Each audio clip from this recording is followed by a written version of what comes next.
I'm making some leg warmers today. This is a very beginner friendly project. These have a slouchy fit, but if you'd prefer a better fit, shorter version, then simply begin with a shorter starting chain. I'll also be using US crochet terms throughout this video. Okay, let me show you what you're gonna need. Here I've got 150 grams of DK or weight 3 yarn, a 4mm crochet hook, stitch markers, and then you'll also need scissors and needle to finish. For row 1, I'm starting with a slip knot, chain 70, plus 1 turning chain. And just to note, the turning chain 1 throughout this pattern will not count as a stitch. The first row will be made in the back bumps along the chain. So if you turn the chain over, you should see little bumps, which I'm going to insert my hook into to start the slip stitches. So begin by making 14 slip stitches.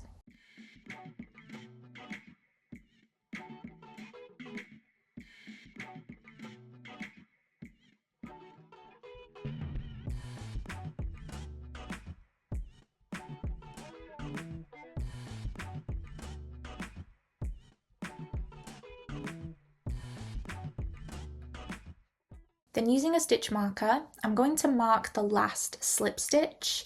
You don't have to do this, I just find it's easier to keep track of where the slip stitches end, and you don't have to keep counting the amount of stitches each row. You can easily switch off with this pattern. And as you can see, after the stitch marker, I'm changing to single crochet and I'm making 56 single crochet in the back bumps.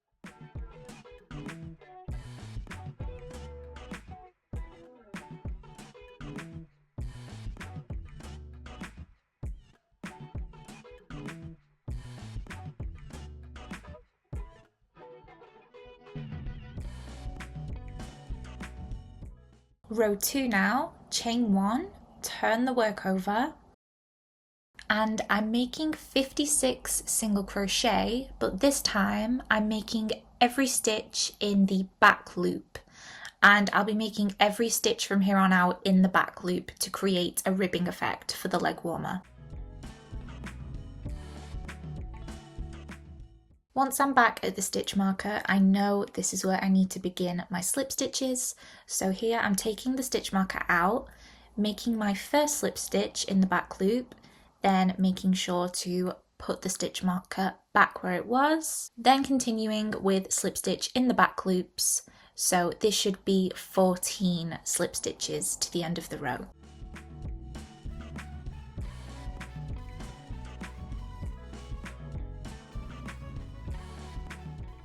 I will mention that the last slip stitch of this row can be a little tricky to insert your hook under, so I do recommend a looser yarn tension when you make the slip stitches. Row 3 is essentially the opposite to row 2.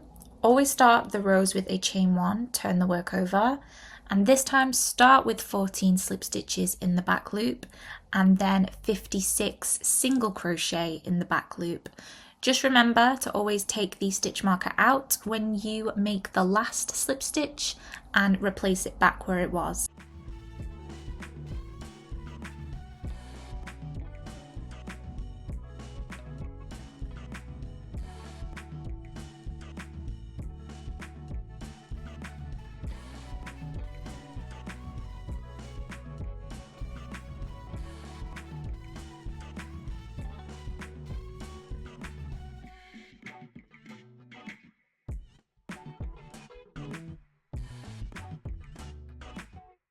Continue repeating rows 2 and 3 until the slip stitch edge can be stretched around your calf. You'll find that the edge with the slip stitches has a tighter ribbing, and that's okay because it's going to help hold the leg warmer up. I've repeated the rows until the top of the leg warmer fits around my calf, and then I repeated the whole process to make 2 leg warmers. They shouldn't fit too loose at the top of the leg warmer just because there aren't any ties or elastic to hold these up, but you could thread elastic along the top if you wanted to. I finished the last row at the top of the leg warmer, so I'm going to join the edges now and work from top to bottom. With my hook, I'm going to make a chain 1, turn the work and place the edges right sides together.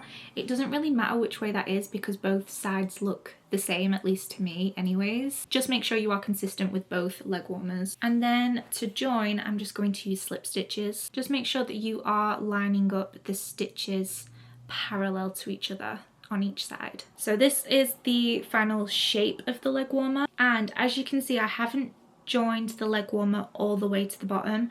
I've left 10 stitches open for a split seam at the ankle. After joining the leg warmers, make sure you are tying off the yarn correctly.